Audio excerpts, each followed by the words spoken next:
नमस्कार दोस्तों, एसएससी के मैथ को आसान बनाने के लिए हम आपके सामने एडवांस मैथमेटिक्स की सीरीज नंबर 4 ले आ रहे हैं आपके लिए। और इस सीरीज में भी पहले की तरह 1 से 10 तक क्वेश्चन है। और मैंने जैसे आपसे पहले वादा करा है कि हम इसमें लगभग 400 से 500 क्वेश्चन कराएंगे जो 40 से 50 सीरीज में कवर करे जाएंगे।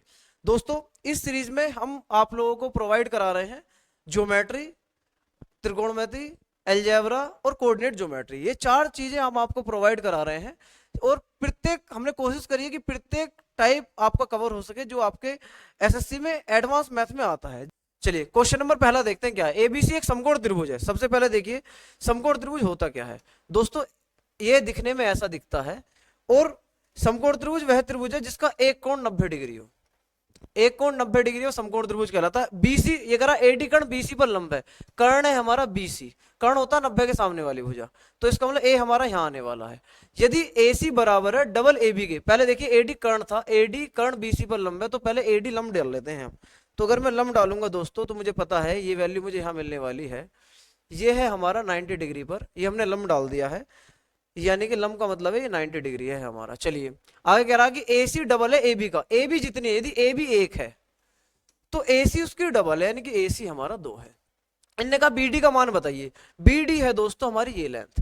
किसके टर्म में? देखिए सारे ऑप्शन बीसी के टर्म में है, तो इसका मतलब ये मुझे पूरी लेंथ पता होनी चाहिए। तो आप एक बात याद रखेंगे, सिमिलर ट्रायंगल समकोण त्रिभुज की पहचान यदि यहाँ से लंब डाल दी जाए तो अगर ये रेशियो में 1 और ये 2 है तो रेशियो में ये इसका स्क्वायर होगी, यानी 1 का वर्ग 1 ये होगी, 2 का वर्ग 4 ये होगी। अब मुझे बीडी की लेंथ बतानी है।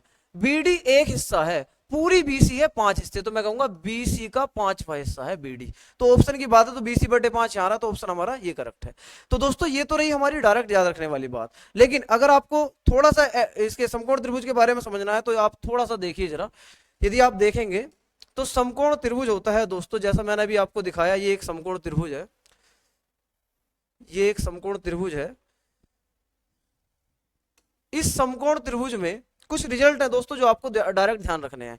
जब मैं आप लोगों को सिमिलरिटी पढ़ाऊंगा वहां पर इन चीजों को डिटेल में समझाऊंगा ऐसा क्यों होता है। यदि एबीसी एक त्रिभुज है और यहां से हम इस पर लंब डाल देते हैं, ये एडी है दोस्तों, तो इसमें कुछ पहली कंडीशन क्या होती है कि अगर मैं यहां से ले रहा हूं दोस्तों कि बी ए का वर्ग, बी ए का वर्ग बराबर B D into B C, B D into B C, ये पहली कंडीशन है, ये बी ए का वर्ग है। और यदि मैं इधर से ले रहा हूं सी ए का वर्ग बराबर, सी ए का वर्ग बराबर C D into C B. अब यदि मैं इन दोनों को जोड़ दूं तो दोस्तों आप देखेंगे कि ये आएगा बी ए का वर्ग प्लस सी ए का वर्ग बराबर, इन दोनों को जोड़ने पर ये देखेंगे आप बीसी और बीसी दोनों कॉमन है, तो बीसी मैंने बाहर ले लिया तो अंदर बचा B D plus C D. अब आप खुद ही बताइए, बीसी तो हमारी पूरी है, लेकिन ये जो बी डी है यानी कि बी से डी तक और सी से डी तक, तो ये पूरी भी तो बीसी है, तो इसका मतलब ये भी हमारा बीसी है। तो वैल्यू यहां से निकल कर आई दोस्तों आपकी कि ए सी का वर्ग प्लस ए बी का वर्ग बराबर है बी सी का वर्ग।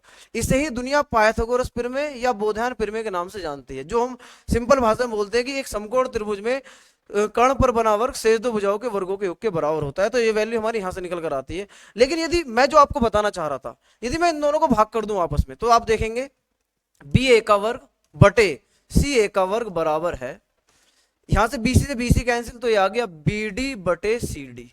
तो यानी कि बी डी क्या है? बी डी है ये वाली लेंथ, और सी डी क्या है? ये वाली लेंथ। तो बी डी बी ए का वर्ग है, यानी कि ये जो लेंथ है वो बी ए के वर्ग के रेशियो में है। तो अगर अर्थात अगर ये 2 है तो ये 4 होगी, और अगर ये 3 है तो ये 9 होगी। तो ये कंडीशन हमें यहां से सीखने को मिली है, जो मैंने वहां अप्लाई करी है। समकोण त्रिभुज में और 2-3 प्रॉपर्टी क्या होती है, इस चीज को आप देखेंगे। समकोण त्रिभुज में और 2-3 प्रॉपर्टी ये होती है कि यदि मैं ये लेता हूं कि B D into D C बराबर होती है दोस्तों एडी के वर्ग के, ये प्रॉपर्टी भी खास है कि इसका स्क्वायर इन दोनों कंपोनेंट के गुणनफल के बराबर होता है। और इसमें एक कंडीशन होती है कि A B into A C बराबर है B C into A D, यानी कि आप देखेंगे इन दोनों का गुणनफल इसके और इसके गुणनफल के बराबर होता है। और भी इसमें रिजल्ट होते हैं, धीरे धीरे जैसे हम आगे सीरीज में जाएंगे आपको सीखने को मिलेंगे। तो यहाँ पर सेम चीज बात बताई थी मैंने, 1 है तो 1 का वर्ग यहाँ लिख दिया, 2 है तो 2 का वर्ग यहाँ लिख दिया, ये 4, तो ये पूरी 5 हो गई। और मुझे बीडी जो 1 थी पूरी बीसी की तुलना में 5 वस्ता निकालना था, इसलिए हमारा आंसर बीसी बटे 5 करेक्ट था। देखिए ऑप्शन थोड़े गलत हो गए हैं, ये प्रिंटिंग एरर है दोस्तों हमारी, ये हम इसको धीरे धीरे सुधारेंगे। क्वेश्चन नंबर देखते हैं दोस्तों, क्वेश्चन नंबर 2। क्वेश्चन नंबर 2 क्या है? ये कह रहा है ऋजु रेखा ये और अक्षों के बीच अवरुद्ध अंश की लंबाई। देखिए ये सबसे पहले क्या कहना चाह रहा है, ये इंटरसेप्टेड पोर्शन की लंबाई जानना चाह रहा है। सपोज करो ये एक्स अक्ष और ये वाई अक्ष है, तो ये कोई रेखा है, रेखा ऐसे रही होगी, कहाँ काटेगी कहाँ नहीं ये बाद की बात है। तो इसने कहा है कि अक्षों के बीच इंटरसेप्टेड पोर्शन है, यानी कि अक्ष, ये एक्स अक्ष है वाई अक्ष है, तो इनके बीच कटा हुआ बिंदु ये है। तो ये जो लाइन है यहाँ से यहाँ तक, इसकी लेंथ निकालनी है। देखिए दो तरीके हैं, एक तो आपको ये पता हो, ये पता हो, पाइथागोरस से लगा दूंगा, और मुझे ये सबसे ज्यादा आसान लगता है। तो मुझे यहाँ देखना है एक्स अक्ष पर कहाँ काटती है। तो एक्स अक्ष का मतलब है क्वेश्चन, यदि एक्स अक्ष जा रहा है तो वाई अक्ष उससे नफरत करेगा, यानी कि वाई होगा ही नहीं, तो वाई 0 पुट कर देंगे, तो 8x का मान आएगा 120, तो x का मान आ गया 15। तो x कह रहा है मैं 15 हूं। अगर मैं y की बात करूंगा तो जब y x के काउंट करेंगे तो x नहीं होगा, क्योंकि y x पे चलने का मतलब है x से नफरत होना और x को 0 रखना। अगर मैं x 0 पुट कर दूं दोस्तों, तो आप देखेंगे यदि मैंने x 0 पुट कर दिया यहां पर, तो 8x 0 हो गया, तो ये बचा 15y बराबर 120, तो y का मान आ गया 8, तो ये आ गया 8। अब आप मुस्कुराइए कि क्या ये हमने पहले आपको पढ़ाया है भाई, 3 4 5, 3 4 5, 5 12 13, 7 24 25, 8 15 17, 9 40 41, 11 60 61, ये सब पाइथागोरस ट्रिपलेट है। और भी होते हैं 12 35 37, 16 63 65, 20 21 29, 20 99 101, 28 45 53, ये बहुत सारे होते हैं दोस्तों। जब हम आपको इंडिविजुअली पाइथागोरस प्री में पढ़ाएंगे वहां पर ये चीज आपको सीखने को मिलेगी। लेकिन उससे पहले आप ये याद रखिए कि जैसे ही यहाँ 8 है या 15 तो यहाँ पर 17 आने वाला है, तो इसका मतलब ऑप्शन हमारा बी करेक्ट है। तो दोस्तों मैं उम्मीद करता हूँ ये क्वेश्चन भी आपके समझ में आ गया होगा। क्वेश्चन नंबर देखिए, क्वेश्चन नंबर 3 क्या है, ये कह रहा है यदि ये और ये के x+1 और x-2 गुणनखंड है तो a और b का मान बताइए। गुणनखंड का मतलब ये होता है, जैसे 60 है तो मैं कहूंगा 60 का गुणनखंड है 15, मैं कहूंगा 60 का गुणनखंड है 5, 12 पंजे 60, तो जो गुणनखंड होगा वो उसे पूर्णतः विभाजित कर देगा, शेषफल बिल्कुल 0 होगा। तो याद रखिए जिससे हम भाग कर रहे हैं इसको यदि मैं 0 मान लूं तो x का मान -1 आया, तो जिसको इसको अगर इसमें -1 पुट करूंगा वो भी 0 आना चाहिए। ये गुणनखंड फिर में है दोस्तों, जब अलजेब्रा का टॉपिक हम आपको पढ़ाएंगे वहां भी इन चीजों को सीखेंगे। तो x+1 को 0 पुट करा तो x की जगह -1 पुट करूंगा तो वैल्यू मिलेगी मुझे x3 + a+1 x² - b-2 x -6। अब x के स्थान पर -1 पुट करो दोस्तों, तो -1 की पावर 3 प्लस a+1, यहाँ -1 का स्क्वायर माइनस b-2 इंटू -1 -6। तो दोस्तों ये वैल्यू मुझे किसके बराबर रखनी है, 0 के बराबर, क्योंकि शेषफल हमारा है ही नहीं। तो दोस्तों यहाँ क्या करेंगे, -1 की पावर 3 -1 आ गया, ये -1 का स्क्वायर प्लस 1 तो जाएगा plus a+1 minus minus plus b-2 -6 बराबर 0, एक से एक खत्म हो गया, तो a + b -8 बराबर 0। अब आप देखिए यहाँ पर a + b -8 0 कहां पर बनना है, a की जगह 5 रख दूं, b की जगह 3 रख दूं, तो 5 3 8 में से 8 गया 0, तो ऑप्शन ए भी हो सकता है। अगर 7 और 3 पुट करूंगा, 7 3 10 में से 8 गया तो ये नहीं हो सकता।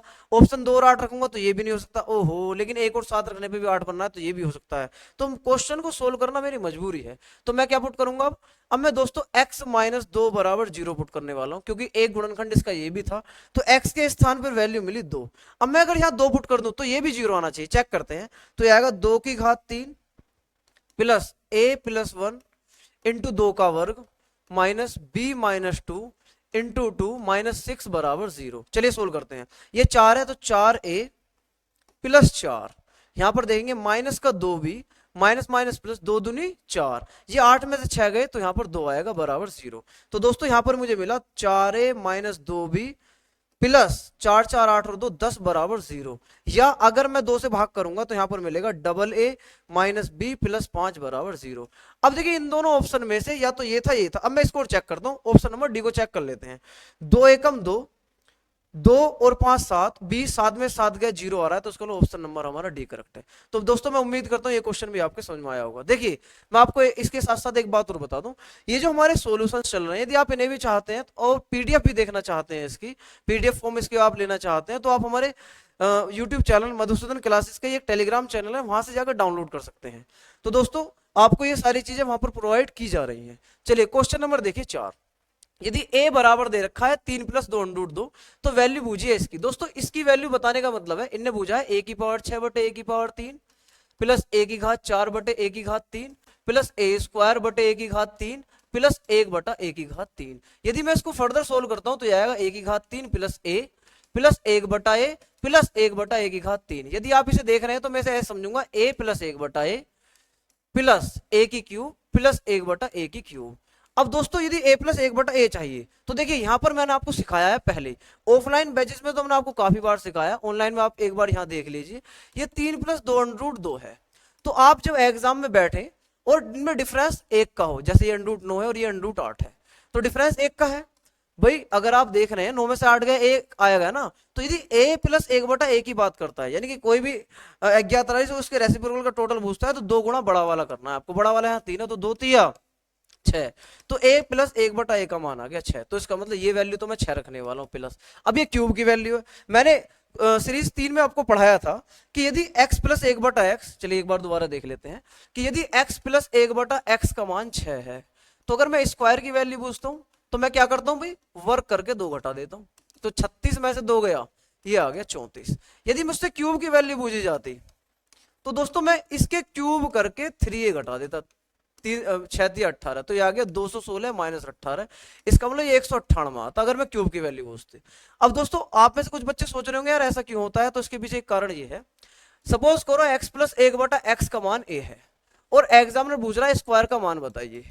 तो अगर मुझे स्क्वायर का वैल्यू निकालनी है तो मैं क्या करूंगा, आपको बस ये समझाना हो कि स्क्वायर में से 2 क्यों हटता है, तो मैं इन दोनों साइड का स्क्वायर करूंगा, तो ये आएगा x प्लस 1/x का होल स्क्वायर बराबर a स्क्वायर। ओपन करूंगा तो ये मिलेगा x square plus 1/x square plus 2 गुणा x गुणा 1/x बराबर a स्क्वायर। x से x कैंसिल, तो आ गया x square plus 1/x square बराबर a स्क्वायर। प्लस का दो इधर जाकर माइनस का दो। बस आपको ये बात ध्यान रखनी है कि अगर plus x plus 1/x a दे रखा है और उसके वर्क की वैल्यू पूछ रहा है तो वर्क करके 2 घटा देंगे, और क्यूब की वैल्यू पूछ रहा है तो क्यूब करके 3a घटा देंगे। सेम पैटर्न पर हम उसको भी सिद्ध कर सकते हैं। चलिए क्वेश्चन नंबर हम यहाँ चल रहे थे, तो a प्लस 1/a 6 है, तो a की क्यूब प्लस 1/a की क्यूब अभी निकल कर क्या आया 198। अभी हमने उस स्लाइड में पढ़ाया है, तो यहाँ पर मैं 198 लिख सकता हूँ, तो आंसर आ गया 204। तो दोस्तों ऑप्शन नंबर ए करेक्ट है। मैं उम्मीद करता हूँ ये चीज आपके जरूर समझ में आई होगी। चलिए नेक्स्ट क्वेश्चन की तरफ मूव करते हैं भाई। दोस्तों नेक्स्ट क्वेश्चन से पहले आप एक बात समझिए, देखिए 2025 का पेपर आ रहा है, आप सीरियस होकर उसकी तैयारी कीजिए। यदि आप में से कुछ बच्चे ये सोच रहे हो कि 2025 का पेपर अब यदि हम अभी तैयारी करते हैं तो शायद कवर नहीं कर पाएंगे, ये हमारी जिम्मेदारी है, आप 2025 का पेपर ही कवर कर पाएंगे। और आपका कितना नुकसान हो सकता है यदि आप 2025 का पेपर अटेम्प्ट नहीं करते या सोलो मतलब आप उसमें सिलेक्शन ले पाते, मैं आपको थोड़ा सा समझाना चाहता हूँ, इस चीज को देखिए जरा। देखिए एसएससी सीजीएल में दोस्तों, मेनली मैं सीजीएल की बात कर रहा हूँ अभी, लेवल 4 से शुरू होती है नौकरी और सामान्य लेवल 7 तक जाती है। यदि आप लेवल 4 की बात करेंगे, लेवल 4 जो है दोस्तों आपका अपर डिवीजन क्लर्क या टैक्स असिस्टेंट, ये नौकरी जो होती है लेवल 4 की होती है। और लेवल 7 की बात करेंगे, जितने भी एएसओ हैं, असिस्टेंट सेक्शन ऑफिसर, चाहे सीएसएस के हो या एमईए के हो या और भी इलेक्शन कमीशन का एएसओ, एएफएचक्यू का एएसओ, या इंस्पेक्टर पद हो आपके, जैसे जीएसटी इंस्पेक्टर हुआ, इनकम टैक्स का इंस्पेक्टर हुआ, एग्जामिनर हुआ, प्रिवेंटिव ऑफिसर हुआ, ये सब लेवल 7 के लेवल 7 में रखा गया है इनको। लेवल 7 का जो बेसिक पे है, लेवल 7 का जो बेसिक पे होता है दोस्तों, बेसिक पे उसकी तनख्वाह बेसिक पे होता है 44,900 रुपए, ये फर्स्ट स्लैब होती है आपकी। अब केवल जो सैलरी बनती है उसमें 4 चीज होती है मेनली सैलरी में। एक तो बेसिक पे होता है आपका, एक दोस्तों डीए होता है जो सरकार निर्धारित करती है कितने % मिलेगा, एक एचआरए होता है, एचआरए का मतलब हाउस रेंट अलाउंस होता है दोस्तों जी। इसके अलावा एक चीज और होती है, उसे बोलते हैं टीपीटी, यानी कि ट्रांसपोर्ट अलाउंस होता है दोस्तों, जो सरकार आपको प्रति मंथ देती है। और ये प्रेजेंट में जो डीए चल रहा है वो सरकार 55% दे रही है दोस्तों। अब आप, मैं तनख्वाह की कैलकुलेशन करूंगा, यदि आप एक्स सिटी में काम करते हैं तो आपको 30% सरकार देती है एचआरए के रूप में, और टीपीटी मिलता है 3600 प्लस डीए के रूप में लेवल 7 तक, सॉरी लेवल 8 तक। मैं एक बार आपको एक आइडिया देना चाहता हूं कि लेवल 7 पर इंस्पेक्टर हो या एएसओ, उनकी तनख्वाह कितनी बैठ जाती है। मैं आपको इसके माध्यम से ये समझाना चाह रहा हूं कि यदि आप इसी साल तैयारी नहीं करते, अगले साल जाते हैं और आपका यदि किसी आपके मित्र का सिलेक्शन हो जाता है, तो आप में और उसमें कितना अंतर आ जाएगा। यदि बेसिक पे 44,900 है और यदि मैं डीए की बात कर रहा हूं तो डीए 55% है, तो इसका 55% मान लो ये 45,000 है, 55% की जगह आप 4500 मान सकते हैं। तो यदि मैं आधा भी ले लूं तो 22,500 रुपए आएगा दोस्तों। और यदि एचआरए की बात करूंगा मैं, तो एचआरए 30% होता है, तो 45,000 का 30% सीधे सीधे 45 से 135 1350 13,500 रुपए आएंगे। मैं मोटा मोटा हिसाब लगा रहा हूं।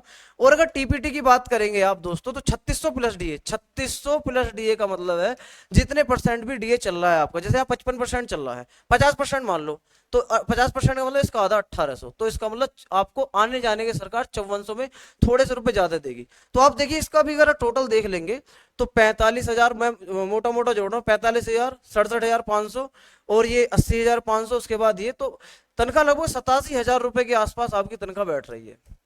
इसके अलावा भी कुछ अलाउंस मिलते हैं, तो आप इसे और थोड़ा इंक्रीज कर लीजिए। लेकिन मैं अगर आपको ये आइडिया दूं कि भाई 85,000 रुपए भी तनख्वाह अगर होती है एक लेवल 7 के कर्मचारी की, तो 12 महीने में ये लगभग 12×8 = 12×5 = 60, 10,20,000 रुपए इसके खाते में होंगे।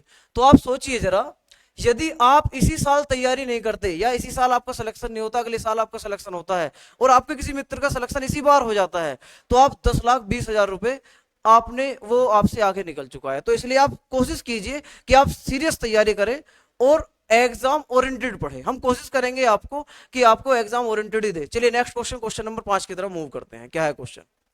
एबीसीडी एक चक्रीय चतुर्भुज है। दोस्तों चक्रीय चतुर्भुज हम आपको आने वाले वक्त में पढ़ाएंगे क्या है, लेकिन थोड़ा सा मैं जानकारी दे दूं। एक ऐसा चतुर्भुज जिसके चारों शीर्ष एक वृत्त पर स्थित हो, चक्रीय चतुर्भुज कहलाता है। जैसे हमारा ये हो गया, इसके चारों शीर्ष एक वृत्त पर स्थित है, तो ये हमारा चक्रीय चतुर्भुज कहलाएगा। आगे ने कहा भुजा ए बी और डी सी को बढ़ाने पर बिंदु पी पर मिलते हैं और भुजा ए डी और बी सी बढ़ाने पर बिंदु क्यू पर मिलते हैं। आप सोचिए अगर ए बी और डी सी को बढ़ाया जाए, ये दोस्तों चित्र थोड़ा ऐसा हो जाएगा, मैं इसको ऐसे ही बना रहा हूं। यदि हमने यहां बढ़ा दिया, यहां मिल गई, तो हम कह रहे हैं कि ए डी और बी सी, ए बी और डी सी बढ़ाने पर, ए बी हमने यहां तक बढ़ाई और डी सी यहां तक बढ़ाई, बढ़ाने पर ये बिंदु पी पर मिलते हैं। चलिए पी पर मिला दिया हमने इनको। और आगे कहा एडी और बीसी को बढ़ाने पर, ये हमने एडी को बढ़ाया है और हमने इधर बीसी को बढ़ाया है, तो इसे बढ़ाने पर ये बिंदु कहां पर मिल रहे हैं? ये बिंदु क्यू पर मिलते हैं। इसने कहा है एंगल एडीसी 85 है, एडीसी इसका मतलब ये वाला एंगल है 85 डिग्री, और कहा है एंगल बीपीसी 40 है, बीपीसी ये आपका एंगल है दोस्तों 40 डिग्री। इन्हें सीक्यूडी की बात करी है, सीक्यूडी इस वाले एंगल की बात करिए दोस्तों। आप वीडियो पॉज करके एक बार सोल्व करने की कोशिश करें कि इसका आंसर कितना आने वाला है। चलिए इससे पहले मैं आपको बता देता हूं कितना आंसर मिलने वाला है। ये 85 डिग्री है, तो ये भी एंगल 85 डिग्री होगा। क्यों? क्योंकि चक्रीय चतुर्भुज का एक गुण है कि यदि चक्रीय चतुर्भुज में एक भुजा आगे बढ़ा दी जाए तो इस प्रकार बना बहिष्कोण अपने अंत अभिमुख कोण के बराबर होता है, यानी कि ये वाला कोण इसके बराबर मिलेगा। तो दोस्तों सोचिए अगर ये 40 है, ये 85 है, तो क्या ये वाला कोण कितना हुआ? भाई ये 85 है, 40 है, तो ये कोण 125 हो गया। क्योंकि ये क्या है, ये एक आपको त्रिभुज नजर आ रहा है और ये इसका बहिष्कोण, और बहिष्कोण अपने अंतर्भिमुख कोणों के योग के बराबर होता है। तो अगर ये 85 है तो ये 85 आने वाला। अब सोचिए ये 125 है, ये वाला कोण मुझे निकालना है, तो ये निकालने के लिए ये जो कोण है ये इन दोनों के योग के बराबर होगा, नहीं होगा? कैसे? क्योंकि ये एक त्रिभुज है और अगर एक त्रिभुज में एक भुजा बढ़ा दी जाए तो ये वाला कोण इन दोनों के योग के बराबर होता है। तो अगर मैं इस त्रिभुज की बात करूं, ये मैंने साइड आगे बढ़ाई है, तो ये वाला कोण इन दोनों के योग के बराबर होगा। पर ये देखिए अगर ये 85 है तो ये कितना होगा? ये होगा दोस्तों 95 डिग्री। अब 95 में हम क्या जोड़े कि 125 आ जाए, तो इसका मतलब मुझे 30 डिग्री जोड़ना पड़ेगा। तो आंसर है इसका दोस्तों सी करेक्ट। मैं उम्मीद करता हूं ये क्वेश्चन आपको जरूर समझ में आया होगा। एक बार आप इसको दोबारा चालू करके समझ सकते हैं कि मैंने इस क्वेश्चन का सोल्यूशन कैसे बताया है। क्वेश्चन नंबर देखिए 6। क्वेश्चन नंबर 6 किस पर आधारित, पहले पढ़ लेते हैं। एक समकोण त्रिभुज एबीसी में, चलिए समकोण त्रिभुज बना लेते हैं। एक समकोण त्रिभुज एबीसी में ए बी 2.5 है, कोस बी आधा है, एंगल ए सी बी 90, इसका मतलब सी पर 90 है। तो दोस्तों मकसद है कि सी मैं यहां बना दूं, क्षमा चाहता हूं भाई, सी हम यहां बना देते हैं। सी आपका 90 डिग्री है। इसने कहा है कि ए बी हम यहां लिख देते हैं, ए यहां लिख दिया और बी यहां लिख दिया है। ए बी 2.5 है, यानी कि ये है 2.5 सेंटीमीटर।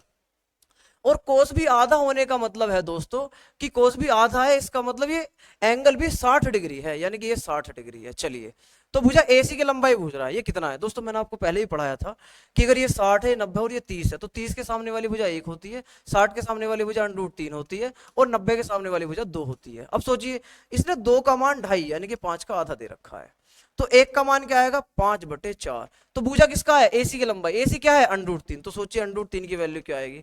जब 1 का मान 5/4 है तो √3 का मान आएगा 5√3/4। तो इसका मतलब ऑप्शन हमारा ए करेक्ट है।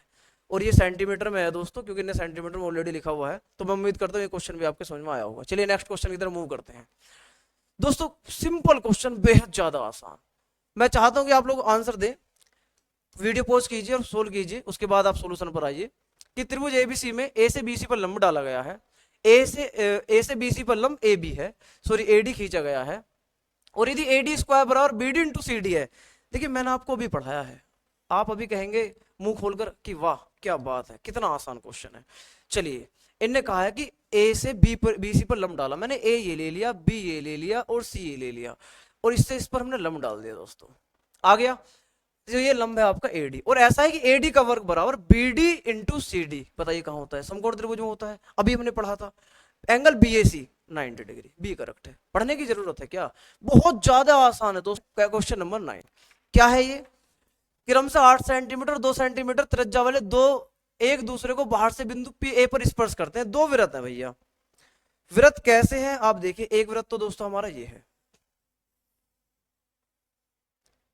चलिए इधर ही बना लेते हैं वरना आप लोगों को तकलीफ होनी शुरू हो जाएगी थोड़ी सी देर में। और दूसरा हम बना लेते हैं दोस्तों, यहाँ पर ये एक दूसरे को टच कर रहे हैं, ये आपका टच कर गए। चलिए बहुत बढ़िया, धीरे धीरे हम इन्हें भी टच करना सीख जाएंगे। अभी शुरुआत करिए दोस्तों, अभी तो सफर का इरादा करा है, उड़ान अभी बाकी है, ना पिए मुट्ठी पर जमी सारा आसमां बाकी है। एक ये है 8 सेंटीमीटर बड़ी वाली त्रिज्या दोस्तों, छोटी वाली त्रिज्या है 2 सेंटीमीटर। एक दूसरे को बाहर से बिंदु ए पर स्पर्श करते हैं, क्रम से 1 और 2 केंद्र वाले। देखिए O1 और O2, O1 है आपका बड़ा वाला केंद्र, O2 है आपका छोटा वाला केंद्र। दोनों की उभयनिष्ठ अनुस्पर्श रेखा PQ की लंबाई, ये PQ की लंबाई उभयनिष्ठ होती है दोस्तों, ये वाली टेंजेंट, ये कॉमन टेंजेंट है आपकी। इसकी लेंथ पूछिए, देखिए दो तरीके हैं, एक तो डायरेक्ट आप इसका लिख सकते हैं कि टेंजेंट की लंबाई होती है दोस्तों केंद्रों के बीच की दूरी का वर्ग माइनस त्रिज्याओं के अंतर का वर्ग। अच्छा, त्रिज्या हमें पता है 8 और 2, क्या आपको केंद्रों के बीच की दूरी पता है? मैं कहूंगा भाई मुझे तो पता है। कैसे कैसे निकालेंगे इस चीज को हम निकालेंगे जब ये दोनों एक दूसरे को बाह्य स्पर्श कर रहे हैं, तो यानी कि ये वाली त्रिज्या और ये वाली त्रिज्याओं का जोड़ ही केंद्रों के बीच की दूरी है। अर्थात अगर ये 8 है और ये 2 है तो ये 8 और 2 10 हो गई, तो इसका मतलब ये आ गया 10 का वर्ग माइनस त्रिज्याओं का अंतर 8 में से 2 गए 6 का वर्ग। अब आप देखिए, मैं एग्जाम में बैठूंगा तो सोल्व नहीं करूंगा, क्या करूंगा, मुझे पता है 3 4 5, तो मैं इसका डबल देखूंगा, इसका डबल रूप क्या है, 6 8 10। अब सोचिए एक 10 है एक 6, तो तीसरी अपना आप 8 आएगी, तो इसका मतलब आंसर आएगा 8 सेंटीमीटर। तो ऑप्शन बी करेक्ट है। तो मैं उम्मीद करता हूँ ये चीज आपके समझ में आ गई होगी। यदि आप इसका डिटेल सॉल्यूशन देखना चाह रहे, चलिए मैं अभी बता देता हूँ आपको दोस्तों।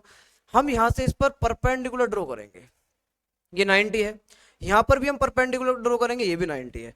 अब मैं इसे क्या करने वाला हूं, अगर मैं यहां से इस पर परपेंडिकुलर ड्रॉ कर दूं, ये परपेंडिकुलर इसके पैरेलल सॉरी, तो ये अगर ये पैरेलल ड्रॉ कर दूं तो सोचिए अगर ये 8 है तो दोस्तों ये 8 कहलाई जाएगी।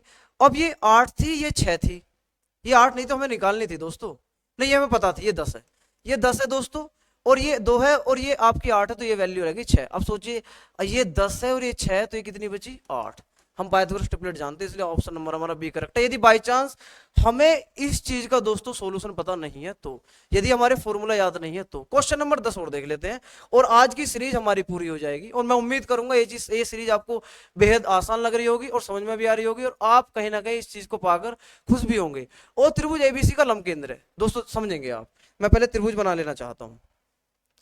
हमने कहा कि ये एक त्रिभुज है और इसका दोस्तों लंब केंद्र है। लंब केंद्र जानते हैं आप क्या होता है? लंब केंद्र होता है दोस्तों, यदि हम कोई त्रिभुज ले एबीसी, त्रिभुज के शीर्ष से सम्मुख भुजा पर डाला गया लंब, जैसे मैं लंब डालकर दिखाऊंगा प्रॉपर आपको। यहां से हमने लंब डाला इस तरीके से, तो जैसे ही मैं लंब डालूंगा ये 90 डिग्री है दोस्तों आपका,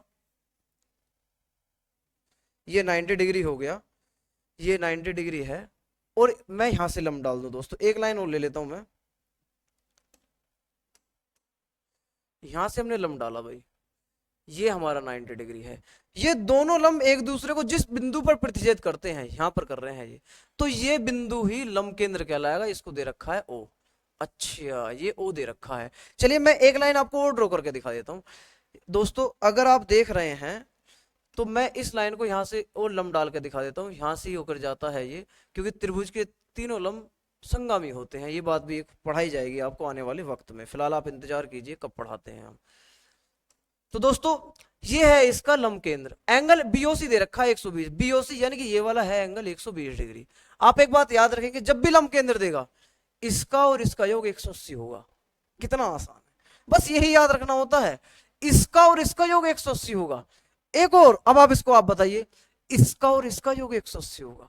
अब आप सोचिए, जब आपने भैया जी ने 120 यही दे रखा है, ये कितना देगा इसे पूछेगा, मजबूरी है एग्जाम्पल की बताना। 120 तो ये आएगा आपका 60 डिग्री। और भुजा देखो कौन सा है, बीएसी भुजा है, इसका मतलब ऑप्शन हमारा डी करेक्ट है। तो दोस्तों मैं उम्मीद करता हूँ ये सीरीज आपको बहुत अच्छी लग रही होगी। आप इस चीज का कि आपको सीरीज लग कैसी रही है कमेंट बॉक्स में जरूर बताइए। धन्यवाद दोस्तों।